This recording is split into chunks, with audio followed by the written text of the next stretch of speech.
isquémica es una enfermedad de tipo autoinmune, ¿no?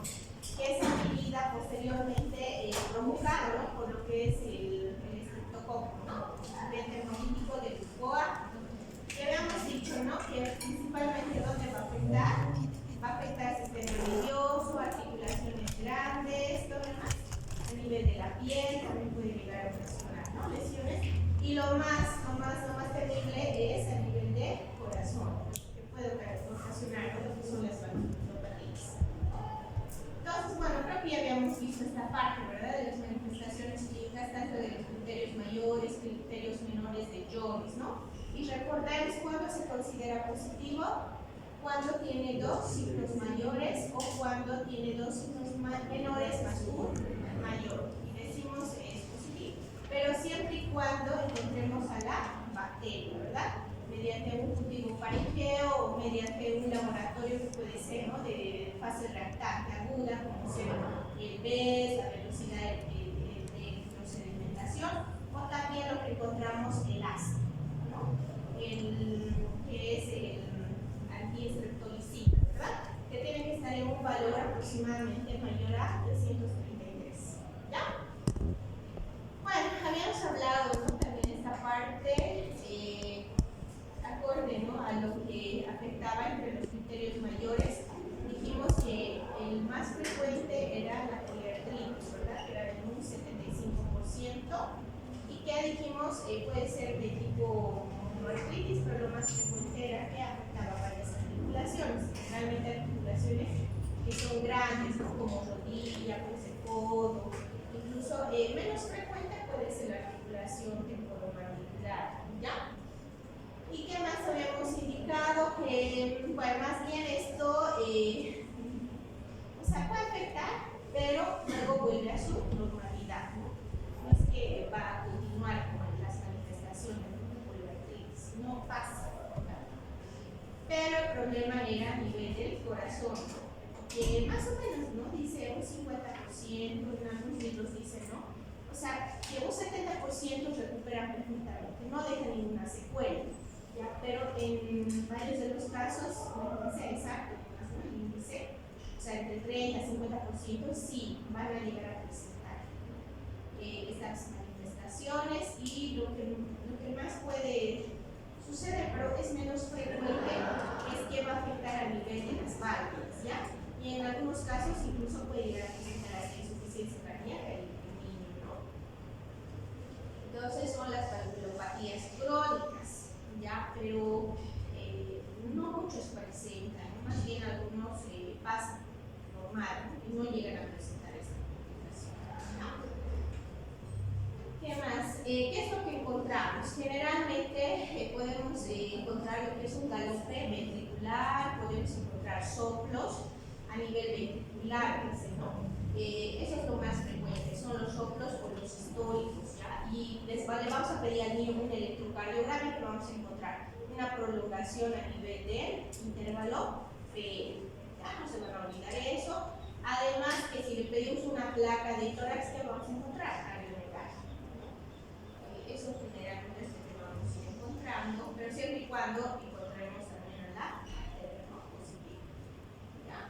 Después, el compromiso del pericardio, ¿no? Un 10% dice que se presenta, y está bien, se ve, o apagamos la luz, no la vamos a apagar. ¿No apagas, por favor? ¿Cuál es tu nombre? Lucas, también. Ya, tú también entonces nos debes un artículo. Está bien, doctor. Ya, después al final te voy a anotar, ¿ya? Me haces acordar, y a la siguiente clase junto con tu compañera van a leer un artículo de sepsis en pediatría que sea actualizado.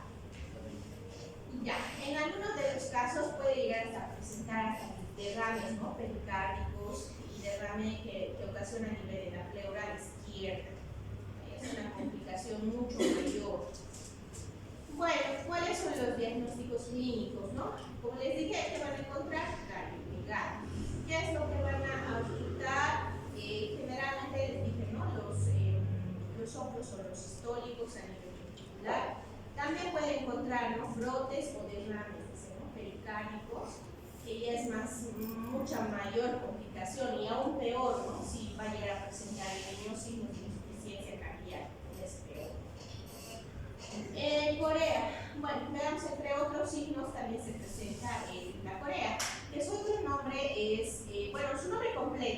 corea de Shin-de-ka, o también llamado baile de Sabiki. Es más caracterizado, esto es un cuadro que se va a presentar más en las mujeres, ¿ya? Y se puede llegar a presentar en un 15%, y generalmente son manifestaciones neurológicas que van a presentar. Y esto no es al instante, ¿no?, que va a presentar la paciente, sino puede pasar algunos meses y recién va a presentar estas manifestaciones, ¿ya? ¿Y en qué consiste? Dice que consiste en los movimientos bruscos sin finalidad de las extremidades, tampoco de músculos faciales, que perturba tanto la presión como la marcha, ¿no? Por eso es el baile, ¿no?, de Sabiki. Puede presentar también en algunos casos hipotonías, trastornos de la emisión del lenguaje, respiración irregular, movimientos paradójicos de la pared abdominal. Y otra de las características es también el cambio emocional, ¿no? Puede ser que el paciente esté riendo y después está llorando, ¿no? Entonces es un cambio emocional que sufre. Pero esto también, ¿no?, es un cuadro que solamente dura un cierto tiempo y vuelve, ¿no?, a su normalidad pasiva. No le queda como secuelas, ¿ya? Bueno, entonces en las imágenes podemos observar, ¿no?, signos de Corea, eso puede ser hipotonía, hay los movimientos paradójicos de la pared abdominal, cambios, ¿no?, emocionales, respiración irregular. Generalmente, ¿no?, esto va a tener una remisión entre el primer y el tercer mes, ¿ya? Después encontramos lo que es el eritema intervaginal, que llamamos. Generalmente esto se va a presentar en un 10% de los pacientes y se caracteriza, ¿no?, por erupciones cutáneas que se puede presentar a nivel del tronco, a nivel de las extremidades, pero respeta la cara, ya no se va a presentar en la cara. Generalmente es de una coloración rosada, ¿ya? Rosada, obviamente no es luminosa, ¿no? Y también, ¿no?, los segmentos proximales de las extremidades puede presentarse, ¿no?, respetando la región facial, ¿ya?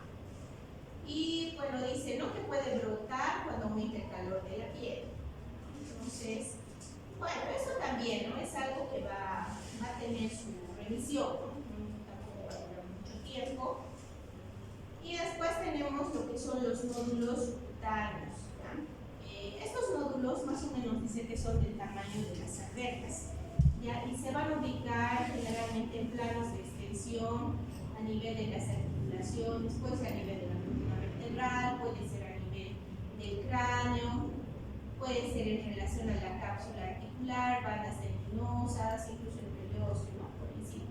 Aparece de forma tardía y se asocia también con la forma clínica que es grave, ¿no?, de la fiebre reumática, o sea, que ha presentado daño cardíaco, ¿no? O sea, puede acompañarse junto con la carditis, ¿ya? Bueno, acá podemos observar, ¿no?, las imágenes, el eritema marginal, los nódulos, ¿no?, los nódulos, hemos dicho las artritis y la corea de Shin-de-ka, ¿no? Esto no se va a olvidar, se encuentra en los criterios mayores, ¿ya? Ahora, dentro de los criterios menores, generalmente puede presentar, ya dijimos, ¿no?, fiebre, pero la mayor parte de los casos no es muy alta, pero dice que también puede presentarse y puede llegar hasta 40 gramos, pero no es muy frecuente, ¿ya? Solo en algunos casos. ¿Qué más puede presentar el niño? Puede presentar epistaxis, puede llegar a presentar rapidez, obviamente van a bajar de peso, ¿no?, por la inapetencia, puede presentar dolor abdominal, como también, ¿no?, ya dijimos que haya tenido el antecedente de que previamente ya ha adquirido la enfermedad en algún tiempo, ¿no?, ya ha presentado lo que es fiebre reumática. Y también si ha presentado, ¿no?, alguna manifestación cardíaca, valvulopatía, ¿no? Entonces esos son los signos menores, ¿no?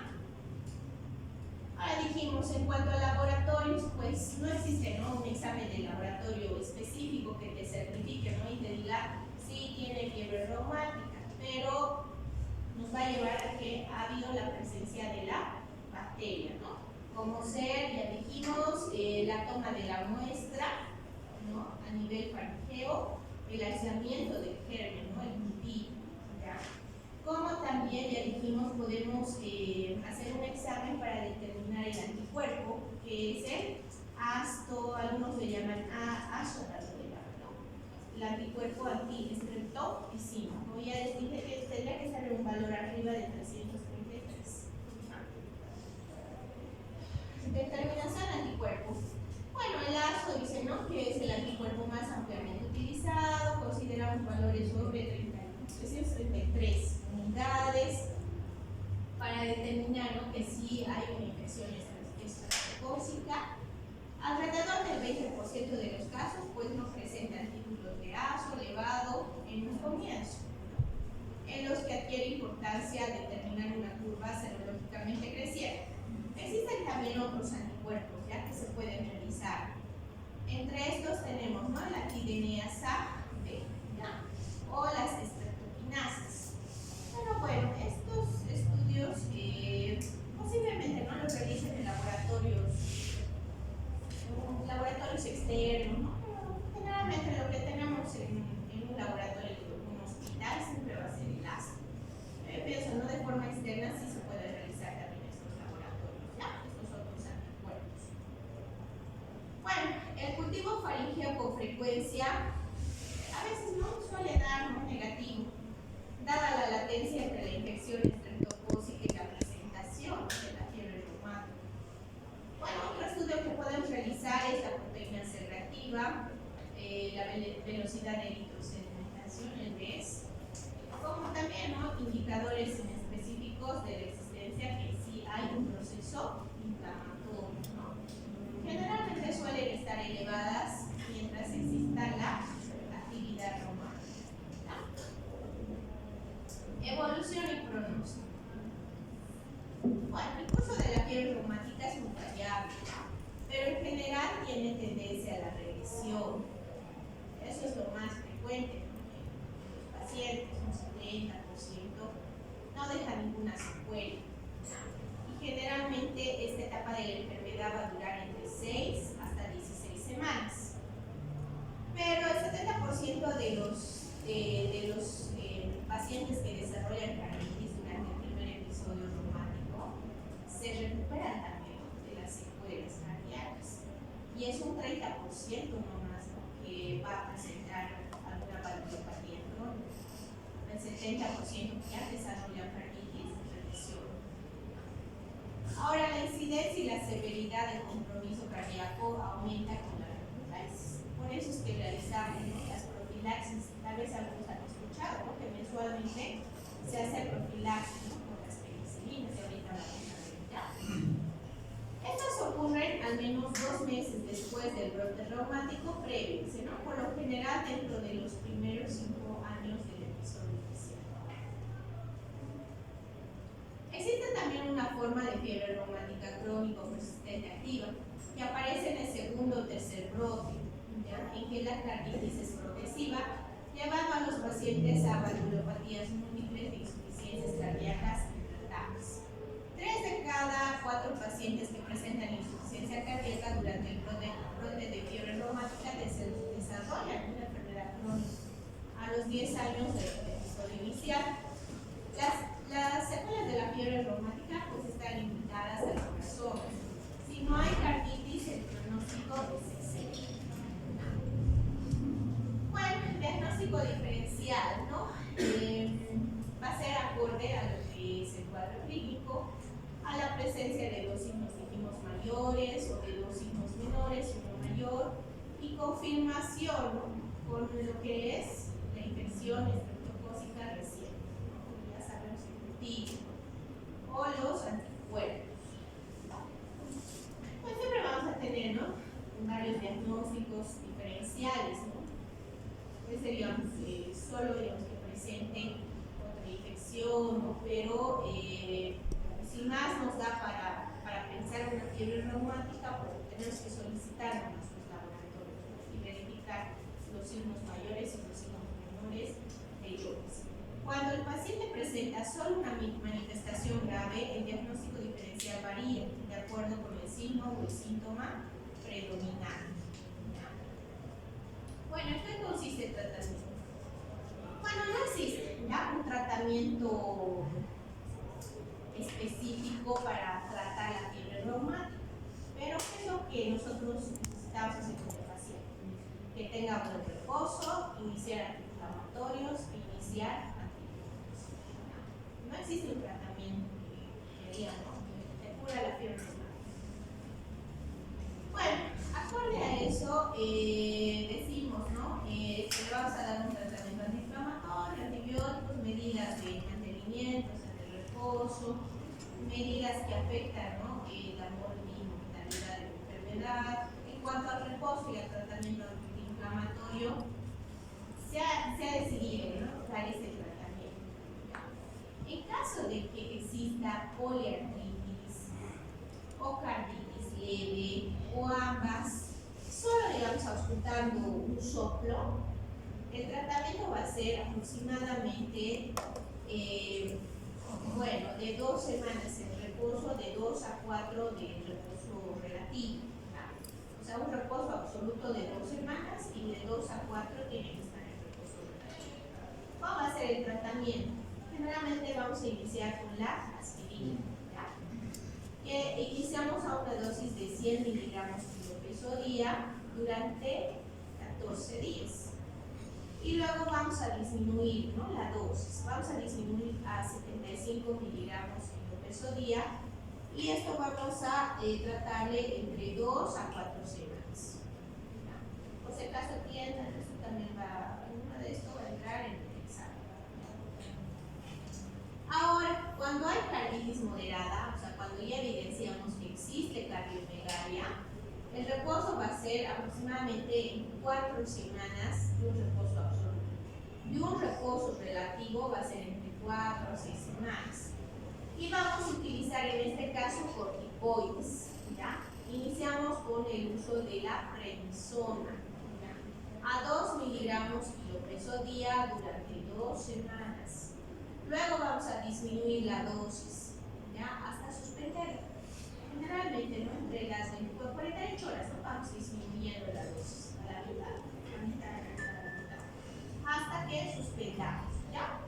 Ya después, durante la tercera semana, ya vamos a empezar a utilizar la aspirina y vamos a hacerlo con una dosis de 75 miligramos kilo peso que va a durar entre 4 a 6 semanas.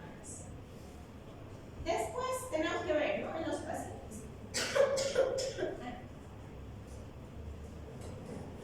En los pacientes con carditis grave, o sea que ya han presentado manifestaciones de insuficiencia cardíaca o que han tenido pericarditis o un derrame pericárdico, y esa se considera como grave. En este caso, pues el reposo tiene que ser hasta que no exista sintomatología de insuficiencia cardíaca. Ya va a durar más o menos entre unas 6 semanas, ¿no? Y el reposo relativo va a durar 3 meses, ¿no? Y el tratamiento pues también va a ser con la prednisona, 2 miligramos kilo peso, pero la duración va a ser de 3 semanas. Posteriormente hay que disminuyendo, ¿no? Cada 48 horas la mitad de la dosis. Y esto tiene que suspenderlo, ¿no? A la 4ª semana. Tampoco es bueno, ¿no? Darles mucho corticoides o causa síndrome de Cushing. Ya después del tratamiento del mes con el corticoide, vamos a iniciar con la aspirina. A una dosis de 75 miligramos kilo peso a partir de la tercera semana durante 8 semanas, 2 meses. Ese es el tratamiento, ¿no? Que debemos iniciar, acorde a las manifestaciones o a los criterios, ¿no? de Jones, pero más determinado a lo que es la carditis. Y bueno, ¿cuál es la prevención? Bueno, existe una prevención que es primaria y otra que es secundaria, o profilaxis llamamos, ¿no? La profilaxis primaria y la secundaria. En la primaria es para evitar, ¿no? Lo que es las manifestaciones de la carditis, siempre y cuando el niño presente las manifestaciones clínicas y nosotros encontremos a la bacteria. O sea, ya por la sospecha, digamos, ¿no? Digamos, estamos sospechando que el niño está con una pneumonitis. Encontramos tal vez placas portáceas, ha tenido fiebre alta, le vamos a hacer un cultivo, y resulta que sí, es estreptococo. En ese caso, ¿qué vamos a utilizar? Las penicilinas. Tenemos que administrarle la penicilina benzatínica. ¿Es vía intramuscular o vía endovenosa? Es solo intramuscular. Pone endovenosa porque matan al paciente.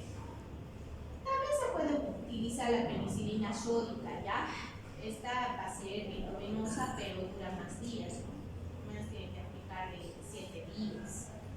En cambio, la benzatínica, pues solo basta una dosis, ¿no? Para los mayores de 10 años, generalmente utilizamos 1.200.000 unidades. Para los menores de 10 años, utilizamos 600.000 unidades. Esa es la dosis. Ahora, ¿qué pasa si en caso nuestro paciente tiene alergia a las penicilinas? ¿Qué vamos a utilizar? Macrólidos, ¿no? Entre estos va a ser la eritromicina, podemos usar también la citromicina, que va muy bien, ¿no? La citromicina una vez al día, perfecto, y por 5 días. En cambio, la eritromicina pues se da 4 veces al día, ¿no? Cada 6 horas. Más complicado es con la eritromicina, ¿no? Y tiene más sabor, ¿verdad? ¿Qué más? Bueno, ahora en cuanto a lo que es la profilaxis secundaria, lo que nosotros vamos a hacer es evitar, bueno, ya no evitar, sino, claro, evitar, pero la reinfección, porque el niño puede volver a presentar, o sea, ya nos ha presentado hace 5 meses, 6 meses, fiebre reumática, pero puede volver a estar en contacto con la bacteria y va a volver a presentar.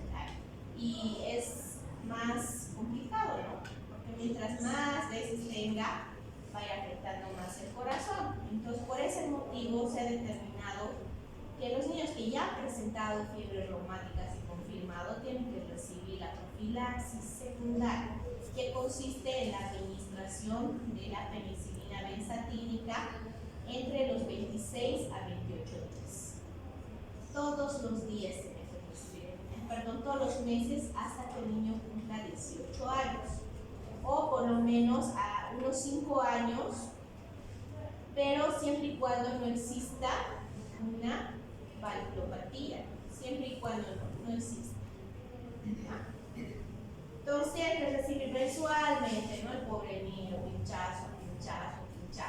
Ahora, si en caso el niño ya ha presentado problemas de valvulopatías, tiene que recibir la profilaxis de por vida.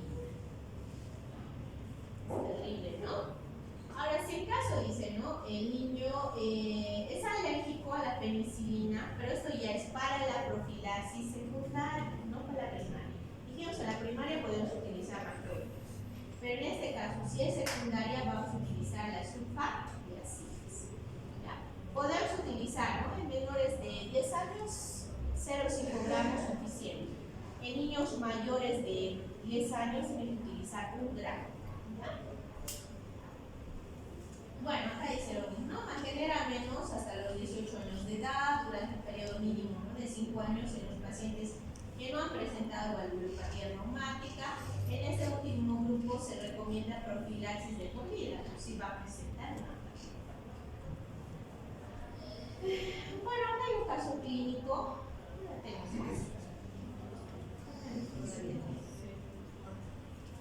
La presentación del caso clínico. A ver, leamos. Es un paciente de sexo femenino de 8 años de edad, con las iniciales SRA, ¿no? Procedente de una zona rural, es ingresada al área de pediatría en enero de 2002. Subjetivamente, bueno, ¿qué ha presentado? La niña ha presentado fiebre de aproximadamente 1 mes de duración, altas, no cuantificadas, de inicio súbito, sin patrón característico. Además se acompañaba, ¿no? De escalofríos, de aporesis, sin antecedentes de una historia previa de infección respiratoria. Se le encontró en mal estado, nutrición buena, estaba asténica, dinámica. Además presentaba artritis migratoria, afectando las rodillas y los codos. Tenía un pulso de 86, una presión arterial de 110/80. Se ha localizado, ¿no? Se han encontrado abultamientos que eran pequeños, dijimos que eran indoloros localizados sobre las prominencias óseas, ¿no? Que eran los nódulos rotarios. Además presentaba disnea de medianos esfuerzos. O sea, al decirnos disnea, ya podemos sospechar que ya presentaba, ¿no?, algún problema a nivel del corazón. ¿Qué han encontrado en el corazón? Pues ya encontraron los soplo o los sistólico, apical, el tono alto, soplante. Era de una intensidad, ¿no?, grave, o sea, de 3, 4, 3, 5 era la intensidad. Irradiado a la axila, no se observó cambios inflamatorios en las extremidades superiores ni inferiores.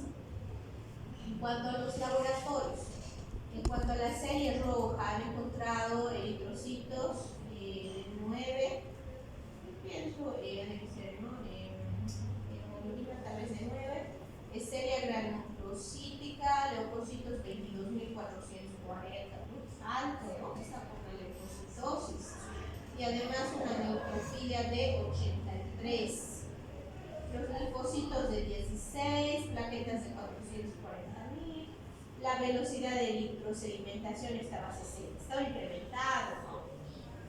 ¿Qué encontramos aquí? Los leucocitos, los neutrófilos y el DES, ¿no?, que estaban elevados. Bueno, la proteína C reactiva salió positiva, le han hecho una antiestreptolicina, 122, ese es con ascaris. El examen general de orina con nitritos negativos, había presencia de eritrocitos de 3x4 y la gravedad específica, ¿no?, de la densidad, 1020, y una radiografía de tórax. Bueno, se evidenciaba un corazón de tamaño normal. No había tampoco derrame pericardio. Bueno, ¿cuál ha sido el diagnóstico? Que presentaba una fiebre reumática con insuficiencia mitral leve, ¿ya? Realmente ya dijimos, ¿no?, su incidencia va a presentarse generalmente entre esta edad, ¿no?, entre los 5 y 15 años. Tiene que ser un padecimiento que dijimos que puede ser recurrente, ¿no?, va a presentar varias veces. Los brotes repetidos ocurren antes de los 20 años y tenemos que encontrar, ¿no?, a la bacteria que se les poco beta hemolítico de grupo del tipo A. ¿Cuál ha sido la profilaxis con esta niña? Pues le colocaron reposo completo, en la cama, con oxígeno, que tenía disnea, ¿no?, que no nos dice cuando estaba saturando. Además, ¿no?, le han aplicado penicilina, benzatínica, la cristalínica, le han poner en vía endovenosa, y le han iniciado lo que es la aspirina, ¿no?, además de la prednisona, a 5 miligramos. Y una dieta, bueno, dijimos cuánto era la dosis de la aspirina, de 100, ¿no?, miligramos por día, y la prednisona de 2 miligramos por día. La indicó una dieta hiposódica, además por su anemia, ¿no?, con la, dijimos 9, tenía sulfato ferroso, y aparte que tenía parásitos, ¿no?, que dijimos ascaris, y le han iniciado 400 miligramos de naloxona, ¿no? La paciente fue evolucionando satisfactoriamente, recuperando en forma espectacular su reserva cardíaca en base a una terapéutica general bien elegida, dice, ¿no?, con el plan de seguimiento por consulta externa de servicio de pediatría, con profilaxis permanente, con la penicilina benzatínica. 1 millón, ya era mucho, ¿no?, para una niña de 9, dijimos arriba de 10. Y esto le hacía cada 21 días, dice, ¿no?, pero dijimos entre 26 a 28 días, ¿ya? Y el control, ¿no?, sí o sí tiene que hacerle cardiología, ¿no?, sus controles, ¿ya? Bueno, ese ha sido el caso clínico y lo que es de la fiebre reumática.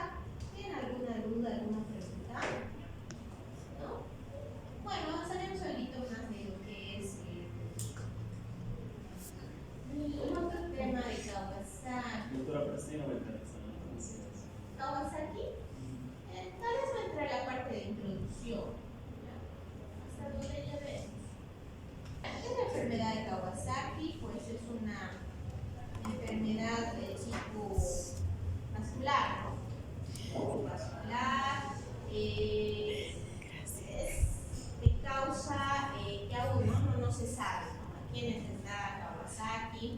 pero se ha visto, ¿no?, que se manifiesta por algunos tipos de genes que ahorita vamos a ir viendo, ¿ya? Pero así, o sea, no sabemos a qué personas le puede dar la enfermedad de Kawasaki. Generalmente entre sus características clínicas se caracteriza, ¿no?, por la presencia de adenopatías, puede ser también por la presencia, ¿no?, de lesiones, ¿no?, múltiples sarpullidos, ¿ya?, en extremidades, presentan el tema conjuntival, la lengua que es de tipo aframbuesada, ¿no?, es una de sus características, ¿ya?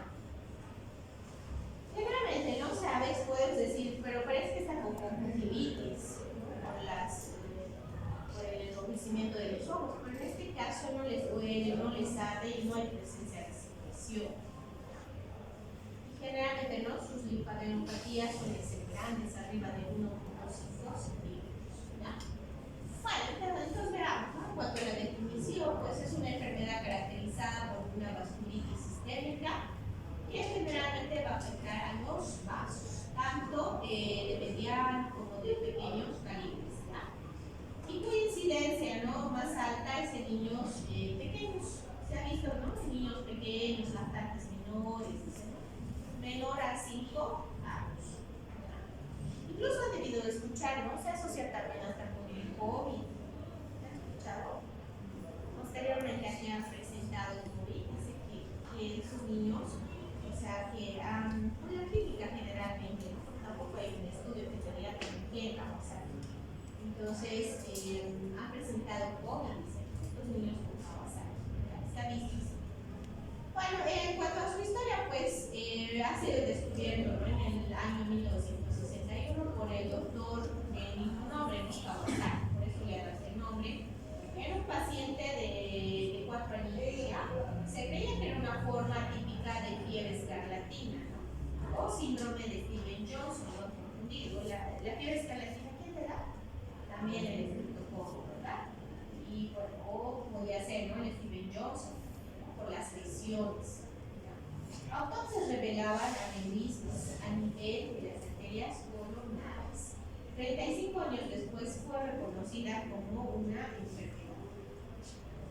Epidemiológicamente, pues tiene una distribución universal, mayor prevalencia en países asiáticos, incidencia en Japón, exacto, ¿no?, de 100.000 niños, 264 presentan incidencia.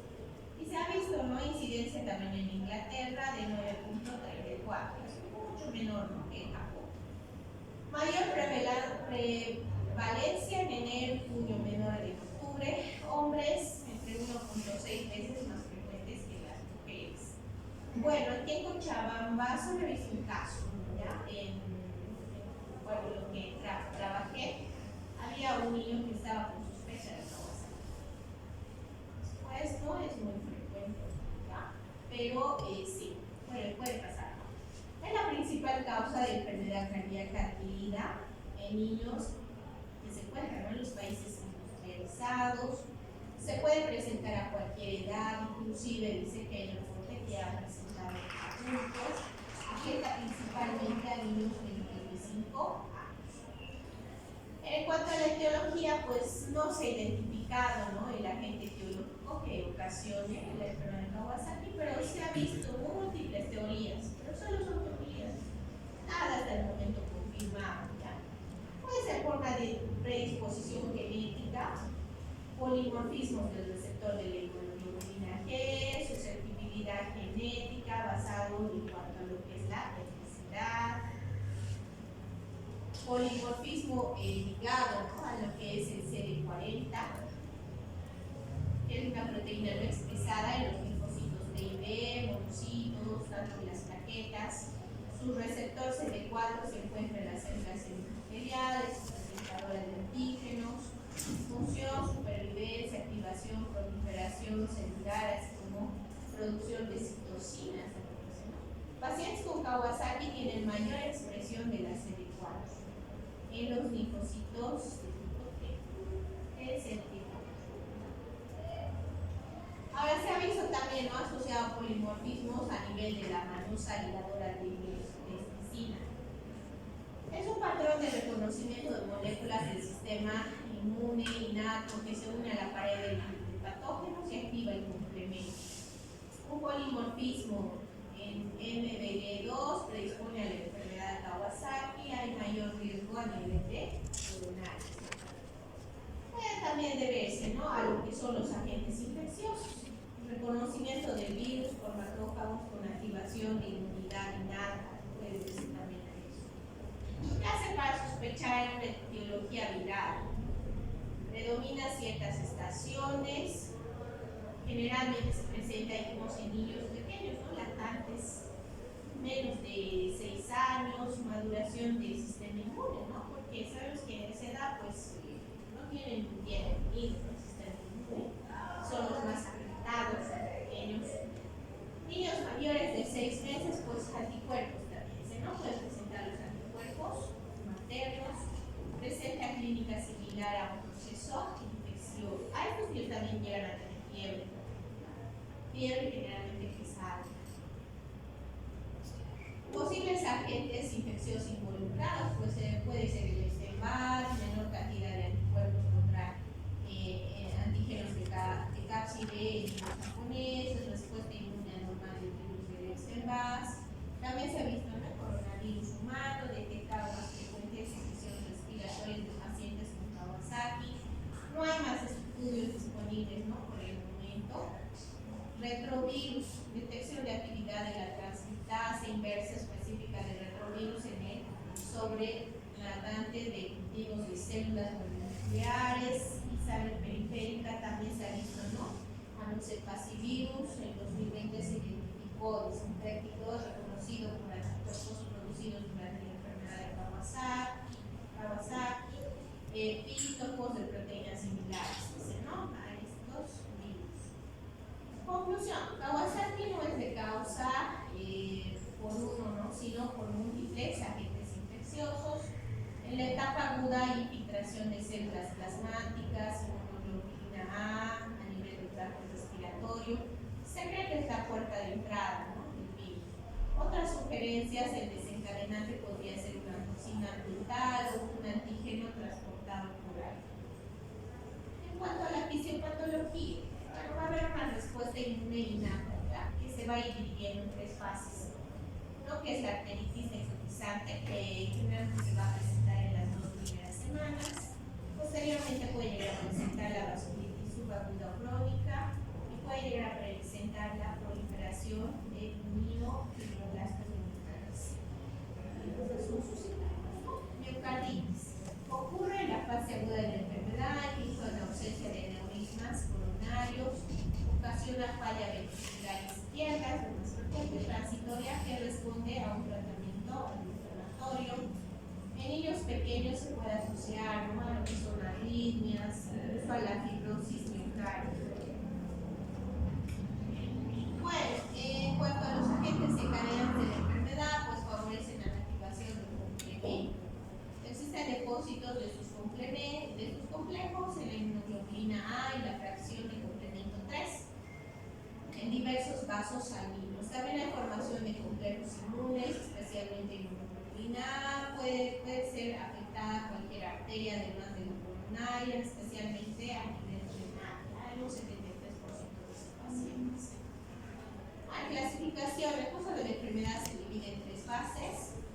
En la fase aguda puede ser una duración de 1 a 2 semanas, datos característicos, como ya les indiqué, ¿no?, el edema, las lesiones entematosas, la lengua pesada, la fiebre también, ¿no?, porque tiene fiebres altas, que puede llegar hasta 40 grados, puede presentar. Eso se presentaría en la fase aguda. Ya en la subaguda, ya, ¿no?, o sea, lo que va a ocasionar va a ser descamación, incluso puede llegar a ocasionar trombos. Y esto dura generalmente de 10 a 25 días y tiene una etapa de convalecencia, ¿no?, que dura aproximadamente entre 6 a 8 semanas hasta que los laboratorios normalicen. Bueno, el diagnóstico es clínico, ¿no?, tanto basado en lo que son los síntomas.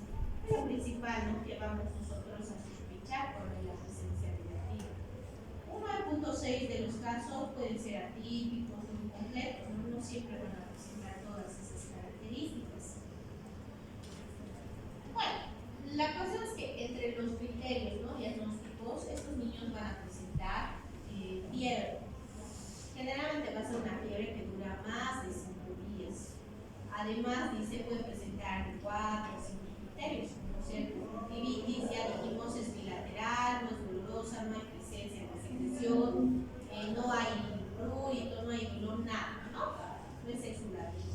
Después ya dijimos, puede presentar lo que son las adenopatías, generalmente se localizan a nivel cervical y tienen un tamaño mayor a 1.5 centímetros, ¿no? Y de mayor predisposición puede ser que sea, solo puede presentarse en un lado, ¿ya? Después van a presentar el raso cutáneo y maculopapular. En extremidades van a llegar a presentar eritema, induración de las cuadras y las plantas. También pueden llegar a presentar, ¿no?, en la etapa subaguda la descamación periungual.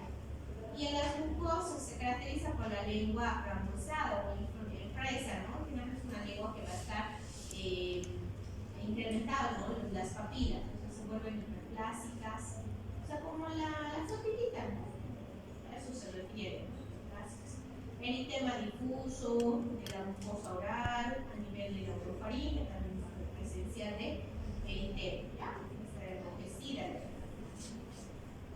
Bueno, guías del Comité de Investigación de la Enfermedad tiene 5 de los siguientes criterios, dijimos, ¿no? Fiebre persistente mayor a 5 días, congestión conjuntival bilateral, cambios en labios y cavidad oral, exantema polimorfo, cambios en región distal de extremidades y las adenopatías cervicales de tipo bilateral no plurales. Además de las manifestaciones clínicas que forman parte de los 5 criterios, puede presentar, entre otros, irritabilidad, uveitis, diarrea, dolor abdominal, incluso una meningitis aséptica, puede presentar tos, vómitos, uretritis, artritis, hidropesia de la vesícula biliar. Y acá podemos observar, ¿no?, la imagen. Aquí sus labios, ¿no?, están engrosados, las linfadenopatías son grandes, son mayor a 1.5, la lengüita, ¿no?, como la frutillita, y el eritema, ¿no?, a nivel de los ojitos. Entonces son sus características, están viendo las imágenes, no se van a olvidar. Como también dijimos, el eritema, ¿no?, el maculopapular que se encuentra a nivel de extremidades. Y la descamación, ¿no?, periungual, ¿no?, alrededor de los deditos está esa. Esto más o menos está diapositiva y después nos vamos, ¿ya? Características del rash cutáneo, pues es morbilliforme, maculopapular rosado, son lesiones eritematosas, delimitadas, obviamente no son pruriginosas.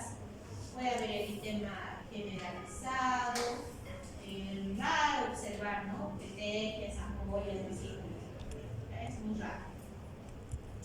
Frecuentemente inicia, dice, a nivel del área del pañal y se va extendiendo, ¿no?, a lo que es el torso, las extremidades y además también puede presentar a nivel de la pared. Bueno, chicos, hasta aquí, ¿ya? Hasta aquí entonces sería cuestión al examen para llevar a la subsiguiente semana. A la siguiente semana lo único que vamos a hacer, vamos a dar el examen y yo inmediatamente reviso. Los que quieren se quedan